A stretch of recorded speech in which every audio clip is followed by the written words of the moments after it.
우리가 지금껏 사도 바울의 모습을 통해 확인할 수 있는 사실 한 가지가 있습니다. 그것은 어떤 상황 속에서도 늘 예수 그리스도 중심으로 그는 살아왔다는 것입니다.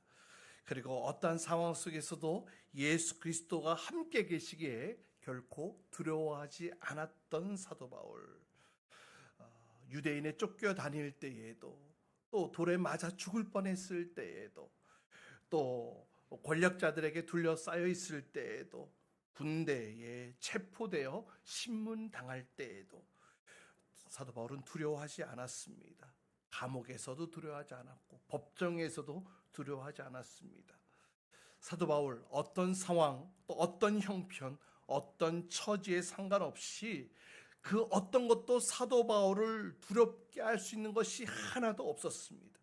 왜 그렇습니까? 왜냐하면 사도 바울 그 가슴 안에는 무엇이 있었어요? 예수 그리스도의 심장이 불타오르고 있었기 때문이었습니다. 할렐루야. 지난주에 제가 또 이제 유튜브에서 또 말씀을 듣고 또 찬양하고 또 이런 시간들이 있는데, 마침 CCC 수련회, 여름 수련회 기간이었던 것 같아요. 그래서 그 영상들이 하루 지나면 올라오고 하루 지나면 올라오고, 그래서 저도 함께 영상을 통해 함께 은혜 받는 시간이 있었는데요. 근데 매 집회 때마다 하는 게 있더라고요. 집회 인도자가 그 어떤 질문을 해도 답은 하나, 예수 그리스도로, 이렇게 대답하는 거였어요. 그래서 앞에서 질문하면 학생들이 예수 그리스도, 앞에서 질문하면 예수 그리스도, 그렇게 외치는 것이었는데요. 돌아가신 김중건 목사님, 이것을 이제 백문일답이다, 백문일답, 이렇게 만드신 건데요. 저도 그 영상을 보면서 함께 예수 그리스도 이렇게 외치면서 가슴이 웅장해지는 그런 느낌을 받았습니다. 그래서 한참 저도 그 질문에 따라서 예수 그리스도, 예수 그리스도를 외치고 있는 저를 보게 되었는데요. 그래서 그런 생각이 들더라고요. 이번 주 우리 성도님들 만나면 100가지 질문은 아니더라도 10여 가지 준비를 해서 함께 예수 그리스도로 함께 외쳤으면 좋겠다, 이런 생각이 들었습니다. 그래서 한번 해보려고 하는데요.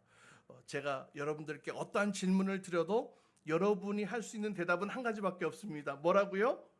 예수 그리스도. 자, 그럼 해보겠습니다. 우리가 알아야 할 분은 누구십니까? 내 인생의 주인 되시는 분은 누구십니까? 인생의 풍랑 가운데 건지시는 분은 누구십니까? 어둠 속에 빛이 되시는 분은 누구십니까? 우리의 먹고 살아야 할 영원한 생명은 누구십니까? 행복한 가정을 세우는 원리는 누가 되십니까? 자녀 양육의 기준은 어디에 있습니까? 행복한 부부가 되는 열쇠는 어디에 있습니까? 모든 정치인들이 알아야 할 이름은 무엇입니까? 모든 사람이 들어야 할 이름은 무엇입니까? 진짜 생명은 어디에 있습니까? 나의 마음을 만지시는 분은 누구십니까? 내가 두려워야 될 분은 누구십니까? 나의 모든 문제를 해결할 분은 누구십니까? 오늘 내가 만나야 할 분은 누구십니까?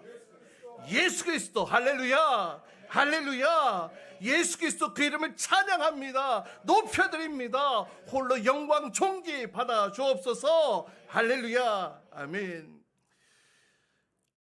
이렇게 사도 바울에게 있어서 예수 그리스도, 그 이름은 그 인생의 모든 대답이었습니다. 그 인생의 모든 대답은 예수 그리스도였다라는 거예요. 그래서 오늘 공회원들 앞에 서 있음에도 불구하고 담대하게 그 앞에서 이렇게 고백하는데요. 오늘 본문 1절 말씀입니다. 우리 1절 말씀 함께 읽도록 합니다. 함께 읽습니다. 시작. 바울이 위회원들을 주목하고 말하였다. 동포 여러분, 나는 이날까지 하나님 앞에서 오로지 바른 양심을 가지고 살아왔습니다. 뭐라고 얘기를 합니까? 나는 이제까지 살아오면서 하나님 앞에서 바른 양심으로 하나님을 섬기며 살아왔습니다. 다시 말하면 내가 하나님을 섬기면서 여태까지 양심에 부끄러운 것 하나 없이 그렇게 하나님을 섬겼다라는 고백입니다. 여러분, 이 고백 함부로 할 수 있는 고백이 아닌 것 같더라고요. 얼마나 위대한 고백인지 몰라요. 여러분, 지금껏 우리가 예수님을 믿고 산다고 하면서 여러분, 양심에 부끄러움 하나 없이 그렇게 우리가 살아왔습니까? 어떤 때는 내가 신자라는 것이 부끄러워서 숨기지는 않았나요? 또 주님 앞에 예배하러 나오는 이 예배 자리, 여기까지 나오기까지 그 발걸음이 너무나 무겁지 않았나요? 한 채 부끄럼 없이 주님을 섬겼습니까? 아니면 내 형편과 처지와 상황에 따라 그것에 맞춰 주님을 섬겼나요? 오늘 말씀 속에 이 사도 바울과 또 다른 부류의 종교인이 등장하는 것을 보게 됩니다. 이 사도 바울과 또 대제사장 아나니아가 등장하는데요. 이들 모두는 똑같이 하나님을 잘 섬긴다고 이야기를 하고 있습니다. 하지만 이 두 사람의 신앙의 모습은 전혀 다른 태도, 다른 모습을 가지고 있었는데요. 2절, 3절 말씀을 보면 이 아나니아는 대제사장이었던 것을 보게 됩니다. 대제사장 하면 유대 사회의 대표하는 인물이죠. 하나님의 율법 말씀을 가르치고 또 모든 제사 예배를 주관하는 사람입니다. 따라서 겉으로 볼 때의 모든 사람들이 대제사장은 거룩한 사람이야. 그렇게 아나니아는 거룩한 사람이었습니다. 또 사람들에게 경건한 모습을 보기 위해 부단히 애를 썼을 것입니다. 그러나 여러분, 이 사람이 진짜 경건한 사람이었냐라는 거예요. 아니다라고 저는 말씀드리고 싶어요. 당시 대제사장들이 다 그랬던 것처럼 이 역시 경건한 척 했을 뿐이었습니다. 그래서 사도 바울이 말한 대로 율법대로 판단한다고 하면서 오히려 율법을 거스르는 그런 모습이 나타나고 있었다라는 것이죠. 바울이 자신이 바른 양심으로 하나님을 섬겼다라는 말에 발끈해가지고 어떤 법과 또 절차 없이 이 바울의 입을 치도록 명령했던 것인데요. 그래서 바울로부터 뭐라고 책망을 듣습니까? 회칠한 벽이요 라는 책망을 듣게 됩니다. 회칠한 벽이 무엇입니까? 회칠한 벽이 무엇이냐면 그다지 튼튼하지 못한 기초 위에 세운 그냥 흙벽돌의 담입니다. 그러니 쉽게 무너질 수밖에 없는 그런 약한 흙담이라는 거예요. 그런데 그 흙담에다가 겉에 아름답게 보이기 위해서 이 회칠을, 하얀 회칠을 하는 그런 벽을 말하는 것입니다. 그러니까 이 말은 예수님께서 마태복음에 말씀하신 것처럼 회칠한 무덤과도 비슷한 의미로 쓰여졌다고 말할 수 있는데요. 그러니까 무슨 말입니까? 무덤에 회를 칠한다고 아름답게 단장한다 할지라도 그 안에는 육체가 썩어서 악취가 나는 무덤일 뿐인데 아무리 꾸민다 한들 그 냄새는 사라지지 않는다라는 거예요. 이것이 바로 예수님 말씀이거든요. 마찬가지로 똥통에 구르던 사람이 아무리 향수를 뿌리고 명품 옷을 걸친다 할지라도 그 냄새가 사라지지 않는 것과 마찬가지다라는 겁니다. 그래서 바울은 대제사장 아나니아에게 회칠한 벽과 같다라고 이야기를 하면서 겉으로는 경건한 척 가장하지만 속으로는 악의를 품고 있었던 그의 모습을 지적했던 것인데요. 이렇게 아나니아는 속과 겉이 다른 그런 모습을 가진 종교인이었습니다. 사랑하는 여러분, 주님께서 이러한 사람들, 이러한 신앙인들 인정하지 않으십니다. 오히려 가증스럽게 여기세요. 그래서 예수님께서 외식하는 서기관들, 바리새인들을 향하여서 7번이나 걸쳐 저주하며 책망하셨잖아요. 주님께서는 겉과 속이 다른 신앙의 행태를 가지고 있는 자들을 가증스럽게 여긴다라는 겁니다. 반면에 바울은 어떻습니까? 바울은 스스로 고백하기를 나는 바른 양심으로 하나님을 섬겼다라고 이야기를 하고 있어요. 이 양심이라는 것은 어떤 개인의 어떤 도덕의 기준으로 표현할 수가 있겠죠. 하나님께서 인간을 창조하실 때에 이 양심을 우리 마음 가운데 두셨어요. 그래서 그릇된 길로 가지 못하도록 우리 스스로 방지하고 예방할 수 있도록 그 장치를 마련해 주신 것인데, 그런데 인간이 타락함과 동시에 이 양심마저도 타락하고 무뎌졌고 무너져 버렸습니다. 그래서 이 양심이 본래 가지고 있었던 그 기능을 상실하게 되어 버렸는데요. 따라서 여기서 바울이 바른 양심을 따라 섬겼다라는 것은 자신 안에 어떤 그런 도덕적 기준을 따라 하나님을 섬겼다 이런 의미라기보다는 자신이 주님을 만난 이후, 회심한 이후에 내 마음 가운데 새롭게 자리 잡은 그 복음의 진리를 따라 내가 하나님을 섬겼습니다. 이러한 의미로 해석할 수 있는 것입니다. 어쨌든 간에 바울은 내면적으로나 외면적으로나 하나님 앞에 부끄러움이 없는 복음의 삶을 살고 있었다라는 것이죠. 이러한 고백이 사실은 우리가 사도행전을 살펴보면서 사도 바울의 행동과 태도를 통해 확인할 수 있습니다. 그래서 고린도전서 11장 1절에서 사도 바울은 고린도 성도들에게 이렇게 얘기를 합니다. 내가 그리스도를 본받은 사람인 것과 같이 여러분은 나를 본받는 사람이 되십시오. 당당하게 성도들에게 그렇게 이야기하고 권면했던 것입니다. 사랑하는 여러분, 사도 바울의 이 고백이 내가 나의 가족들을 향해, 또 나의 친지들을 향해, 형제들을 향해, 또 목원들을 향해, 성도들을 향해 당당하게 말할 수 있는 나의 고백이 될 수 있기를 주님의 이름으로 축복합니다. 우리가 주님 앞에 이런 칭찬을 받을 수 있다면 얼마나 좋을지 모르겠어요. 이렇게 사도 바울의 고백은 그의 삶 속에서 나타난 것과 같이 겉과 속이 똑같은 신앙인이었습니다. 우리도 겉과 속이 똑같은 그런 신앙인으로 살아가야 할 줄 믿습니다. 사람들 보기에는 신앙생활 잘하는 것처럼 보여요. 또 거룩한 직분이 주어졌다 할지라도 겉과 속이 달라요. 교회 안에서 밖에서의 삶이 달라요. 그렇게 양심이 죽어 있는 사람이라면 정말 이가 진정한 하나님의 백성이라고 할 수 있겠냐라는 거예요. 여러분, 침례가 무엇입니까? 침례라는 것은 그냥 예수님이 우리의 죄를 깨끗하게 씻어주신 것만을 의미하는 것이 아니에요. 그래서 사도 바울은 사도 베드로는 베드로전서 3장 21절에 이렇게 말씀하는데, 우리 같이 함께 읽어볼까요? 베드로전서 3장 21절입니다. 함께 읽습니다. 시작. 그 물은 지금 여러분을 구원하는 침례를 미리 보여준 것입니다. 침례는 육체의 더러움을 씻어내는 것이 아니라 예수 그리스도의 부활을 힘입어서 선한 양심이 하나님께 응답하는 것입니다. 아멘. 침례는 육체의 더러움을 씻어내는 것만이 아니다라고 얘기를 하고 있어요.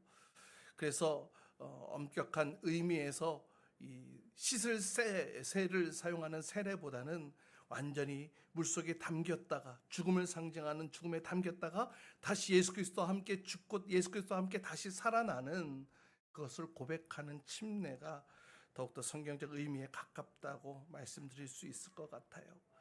이렇게 침례는 더러움을 씻어내는 것으로 끝나는 것이 아니라 베드로가 뭐라고 얘기를 합니까? 선한 양심이 하나님께 응답하는 것. 다시 말하면 타락으로 인해 기능을 상실했던 나의 이 속사람이 하나님께 반응하기 시작한다는 거예요. 단순히 더러움을 씻어내는 것만이 아니라 새 생명, 새로운 생명을 얻게 되어진 변화, 그것이 바로 침례라는 것입니다. 그런데 이 새 생명을 얻게 되어지는 변화, 내 속사람이 새롭게 하나님 앞에 반응케 되어지는 이 변화를 얻게 되어진 자가 여전히 내 삶 속에 내 양심에 이전과 똑같이 아무런 변화가 없이 똑같이 살아간다면, 믿을 때나 믿지 않을 때나 똑같다면 그것이 어떻게 진정한 성도일 수 있겠냐? 그것이 지금 사도 베드로가 하고 있는 말씀인 것입니다.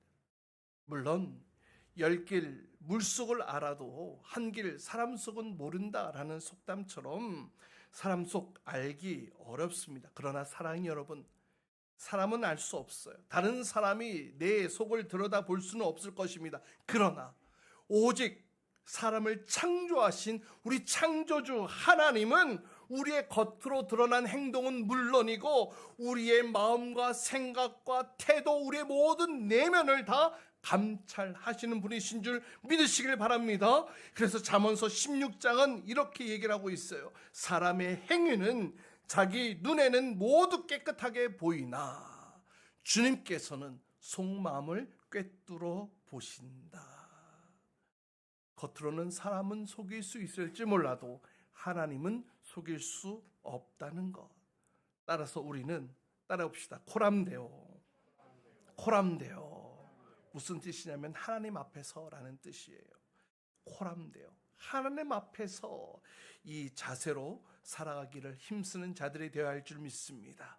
내가 어느 순간 어느 때든지 하나님 앞에 서 있습니다라는 고백을 하고 있다면 우리의 행동과 태도, 또 우리의 마음의 생각과 내면의 우리의 마음까지도 주님 앞에 바른 모습으로 서기려고 발버둥 치려고 노력하겠죠. 이러한 모습 주님께서 기뻐하시고 인정하시는 모습인 줄 믿습니다. 그래서 디모데전서 1장 19절에 보면 사도 바울은 영적 아들 디모데에게 이렇게 말씀하고 있어요. 함께 읽어볼까요? 함께 읽습니다. 시작. 믿음과 선한 양심을 가지십시오. 어떤 사람들은 선한 양심을 버리고 그 신앙생활에서 파선을 당하였습니다. 사랑하는 여러분, 진정한 성도는 선한 양심을 더럽지 않고 반짝반짝 닦아 놓는 사람인 줄 믿습니다. 따라서 우리도 선한 양심과 또 바른 신앙을 소유한 하나님의 거룩한 백성으로 살아갈 수 있기를 주님의 이름으로 축복합니다. 자, 이제 사도 바울 법정에서도 두려워하지 않습니다. 재판도 두려워하지 않습니다. 사람과 권력 앞에서 두려워하지 않는 모습을 보게 되는데요. 그런데 4절 말씀 보시면 이때 주변 사람들이 사도 바울을 제재합니다. 내가 어떻게 하나님의 대제사장을 모욕하냐라고 말이죠. 사람들은 대제사장이 한 일, 행동, 그것이 옳으냐 그르냐 그것에는 관심이 없는 것 같습니다. 그것이 중요하지 않아요. 중요한 것은 무엇입니까? 그들에게 문제는 무엇입니까? 어떻게 우리 대제사장의 권위 앞에 도전하느냐? 지금 이렇게 따지는 거거든요. 우리도 때로는 억울한 일 당할 때 있어요. 또 부당한 대우를 당할 때가 있습니다. 그런데 그 일 자체보다는 그러다 보면 그 잘못된 명령을 내리는 그 권위에 도전하려는 태도를 갖기 시작하는 것을 보게 됩니다. 특별히 요즘 사회가 이런 권위에 대해서 도전하는 모습들이 굉장히 지나치게 또 강하게 나타나는 것을 보게 됩니다. 그래서 그 권위에 맞서서 시위하고 무력 행사하고 또 맞서 싸워 도전하는 것이 정의라고 그렇게 여기며 행동하는 사람들을 참 많이 보게 되는데요. 그래서 많은 사람들이 자기가 싫으면 그 권위도 부정하고 인정하지 않으려고 하는 모습이 오늘날 사회에 가득 채워져 있는 것을 보게 됩니다. 여러분, 그런데 우리는요, 예수님을 따르는 자들이잖아요. 따라서 우리는 이 사건들을 좀 다른 시각으로 우리가 사회를 바라보아야 되지 않을까 싶어요. 여러분, 예수님께서도 잘못된 권위, 그 권위주의에 의해 고초당하셨죠. 심판당하셨습니다. 신문당하셨어요. 채찍질 당하셨어요. 심지어는 불법적인 재판에 의해 사형까지 받으신 분이 바로 예수님 아니십니까? 물론 예수님께서 그 불의한 재판에 대해서 동의하지는 않으셨지만, 그러나 여러분 기억하십시오. 주님께서는 그 재판 자체를 거부하거나 그 재판장의 권위에 도전하지 않으셨다라는 거예요. 오늘 사도 바울도 마찬가지입니다. 사도 바울도 그 대상이 대제사장임을 알고서 거침없이 항의했던 자신의 입장을 바로 바꾸어 그 권위 앞에 순복하는 모습을 보게 됩니다. 여러분, 이것이 오늘날 우리가 배워야 될 모습이 아닐까 생각되어집니다. 사도행전 23장 5절 말씀, 바울이 말하였다. 동포 여러분, 나는 그가 대제사장인 줄 몰랐소. 성경에 기록하기를 너희 백성의 지도자를 욕하지 말라고 말하라 하였소. 여러분, 이것이 하나님의 방법입니다. 바울이 비록 율법으로 재판한다고 하면서 오히려 불법으로 율법을 범하고 있는 그 사람들에 대해서, 그들의 심판에 대해서 인정하지는 않았지만 더 이상 그 권위에 대해서는 도전하지 않았습니다.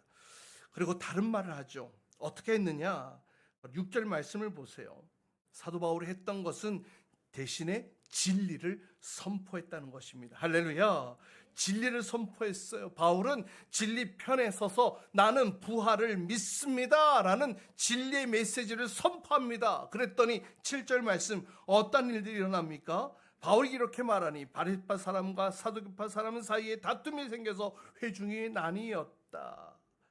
부활을 믿는 바리새파 사람들과 부활을 믿지 않는 사두개파 사람들, 서로 같은 유대인이었지만 서로 싸우는 모습을 보게 됩니다. 자기들끼리 싸움이 나기 시작한 거예요. 여러분, 이것이 하나님의 방법이 아닐까 생각되어집니다. 우리가 살아가는 이 사회, 악한 구조 속에 또 나쁜 체제 속에 있을지라도 그 체제에 도전하고 또 항거하게 되어지면 또 다른 큰 문제가 생겨나게 됩니다. 여러분, 혁명은 예수님의 방법이 아니었다라는 것을 기억하십시오. 사실 이것 때문에 이 혁명 일으키지 않아서 예수님이 앞으로 우리를 이 로마의 압제로부터 해방시켜줄 그 왕으로 알고 따라다녔던 그 수많은 군중들이 예수님의 모습을 보고 실망해서 이제는 예수님을 못 박아라 라고 외치는 군중으로 바뀌게 된 것이 바로 이것 때문 아니었습니까? 폭력은 또 다른 폭력을 낳게 되어지고 칼을 쓰는 자는 칼로 망하게 된다는 것을 기억하십시오. 그러나 여러분, 우리는 그러면 어떻게 싸워 나가야 하느냐? 따라해 봅시다. 진리를 선포해야 됩니다. 진리를 선포해야 됩니다. 할렐루야. 우리가 진리를 선포하며 나아갈 때에 하나님은 악인들의 손에 의해 죽게 하시는 분이신 줄 믿으시길 바랍니다. 그래서 로마서 12장에 이렇게 말씀하고 있죠. 악에게 지지 말고 무엇을 이기라고요? 선으로 악을 이기라고 말이죠. 할렐루야. 하나님은요, 당신을 사랑하는 백성들, 자녀들이 그 손에, 그 입에 더러운 것들, 더러워지는 것을 원치 않으세요. 오직 여러분의 입술에는 사랑과 축복만이 가득하기를 간절히 소망합니다.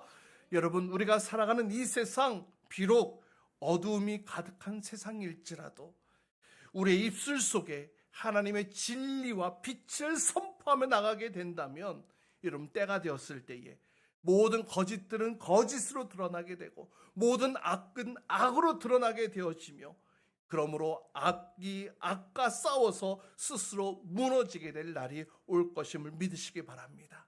이것이 바로 하나님의 방법이라는 거예요. 여러분, 선으로 악을 이기는 자를 될 수 있기를 주님의 이름으로 축복합니다. 자, 마지막 11절 말씀 보십시오. 11절 말씀 함께 읽도록 합니다. 시작. 밤에 주님께서 바울 곁에 서서 말씀하셨다. 용기를 내어라. 내가 예루살렘에서 나의 일을 증언한 것과 같이 로마에서도 증언하여야 한다. 그날 밤에 사도 바울에게 주님께서 나타나셔서 위로와 격려를 해 주십니다. 여러분, 그런데 여기서 말하는 그날 밤이 어떤 날 밤인지 아십니까? 즐거운 파티가 있었던 날도 아니었어요. 행복하고 신나는 밤도 아니었습니다. 그날 밤은 어떤 밤이었느냐? 사도 바울이 유대인들에게 붙들려서 실컷 두들겨 맞다가 로마 천부장에 의해 겨우 목숨을 건진 그 다음 날이었고요. 그리고 사내들인 공회에서 변론 끝에 유대인들에 의해 찢김 당할 위기에서 건짐을 받은 바로 그날 밤이었고, 또 그날 밤은 40인의 암살단을 구성해서 사도 바울을 암살하기로 음모를 꾸미기로 맹세하기 바로 전날 밤이었다라는 겁니다. 그러니 그날 밤은 사도 바울에게 있어서 외로운 밤, 힘든 밤, 지친 밤, 두려움이 엄습할 수밖에 없는 밤이었습니다. 여러분, 그런 밤에 무엇이 필요하겠습니까? 위로가 필요하지 않았겠습니까? 격려가 필요하지 않았겠습니까? 무엇보다도 그날 밤은 위로가 필요했던 밤이요, 격려가 필요했던 밤이었습니다. 또 그러한 상황 속에 누군가 함께 해 주어야 할 밤이었습니다. 바로 그날 밤에 주님께서 바울을 찾아와 주셨어요. 어떻게 찾아와 주셨습니까? 그날 밤에 주님께서 바울 곁에 서서 만나 주시고 위로해 주시고 격려해 주시고, 위로와 격려가 필요했던 바로 그날 밤에 주님께서 그를 찾아가 주셨고 그를 만나 주셨고 그와 함께 주셨으며 그의 곁에서 위로와 격려를 해 주셨다라는 것. 여러분, 신앙이란 관념이 아니에요. 영적 실제입니다. 우리가 신앙생활을 하는 것, 어떤 영적 개념을 이해하는 것이 아니에요. 여러분, 우리의 신앙생활은 삶의 실제가 되어야 할 줄 믿습니다. 여러분, 어떻게 예수님을 만날 수 있어요? 그분이 먼저 나를 찾아와 주셨기 때문에 만나는 것 아니겠습니까?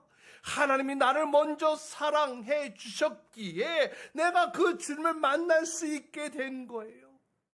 그래서 여러분, 우리가 예수님을 만나는 경험을 하게 될 때에 그래서 감격할 수밖에 없는 것 아니겠습니까? 눈물의 감동을 흘릴 수밖에 없는 것 아니겠습니까?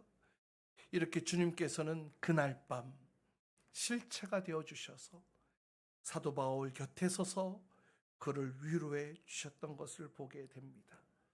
주님의 이러한 위로와 격려가 있었기에 사도 바울은 앞으로 로마까지의 그 여정 속에서 수많은 고난과 또 어려움 가운데 있었지만 용기를 잃지 않고 끝까지 담대하게 나아갈 수 있었을 것입니다.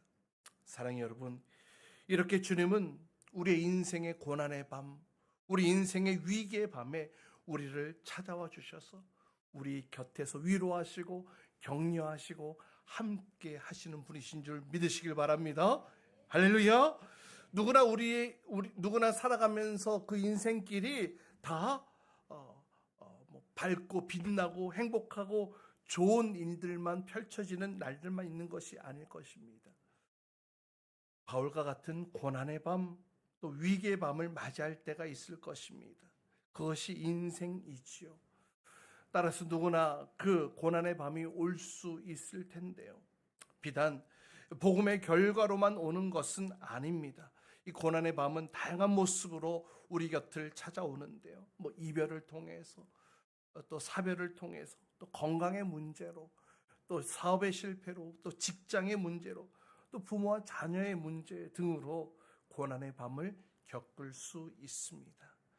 그리고 이 고난의 밤이 우리 곁에 찾아오면 우리는 낙심하거나 좌절할 수 있게 되어지죠.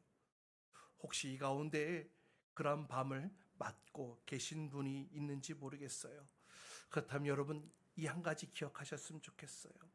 바로 그러한 고난의 밤에, 바로 그 고난의 밤에 우리를 찾아오시고 우리 곁에 서서 우리와 함께 하시는 분이 계세요. 그분은 누구십니까? 예수 그리스도. 할렐루야. 그분이 누구십니까? 예수 그리스도. 그래서 신명기 31장 6절 말씀 이렇게 말씀합니다. 우리 같이 함께 한 목소리 읽어보러 갑니다. 함께 읽습니다. 시작. 마음을 강하게 하고 용기를 내십시오. 그들 앞에서 두려워하지도 말고 무서워하지도 마십시오. 주 당신들의 하나님이 당신들과 함께 가시면서 당신들을 떠나지도 않으시고 버리지도 않으실 것입니다. 할렐루야. 뿐만 아니라 마태복음 28장에 주님께서 마지막 하늘로 올라가시면서 뭐라고 말씀하셨어요? 보아라, 내가 세상 끝날까지 항상 너희와, 누구와? 너희와 어떻게? 함께 있을 것이다. 할렐루야. 사랑의 여러분, 혹시 고난의 밤을 맞고 계십니까? 낙심하지 마십시오. 혹시 앞으로 고난의 밤을 맞이하게 된다 할지라도 두려워하지 마십시오. 주님께서 여러분을 찾아갈 것입니다. 주님께서 여러분을 찾아오실 거예요. 그 주님을 신뢰함으로 기도의 자리로 나아가십시오. 주님께서 위로의 말씀을 들려주실 것입니다. 나 기도했는데 주님 음성 들리지 않아요. 어떻게 해야 됩니까? 그렇다면 여러분 성경 말씀을 펴서 말씀을 읽어보십시오. 여러분 그 말씀 속에 주님께서 말씀 가운데 나타나셔서 여러분을 위로하시고 여러분에게 용기를 주실 것입니다. 사랑하는 여러분, 지금도 여러분 곁에 서서 여러분을 위로하시고 또 격려하시는 그 주님 경험해 보길 원하지 않으십니까? 그렇다면 오늘 이 시간 그 주님께로 더 가까이 나아가는 저와 여러분 될 수 있기를 간절히 소망합니다. 여러분 오늘 이 시간 주어진 말씀들을 여러분에게 한번 적용해 보는 시간 가졌으면 좋겠어요. 지금도 여러분 곁에 서서 격려하시고 위로하시는 그 주님의 음성, 이 시간 귀를 기울이고 그 주님의 음성 앞에 반응해 보시기 바랍니다.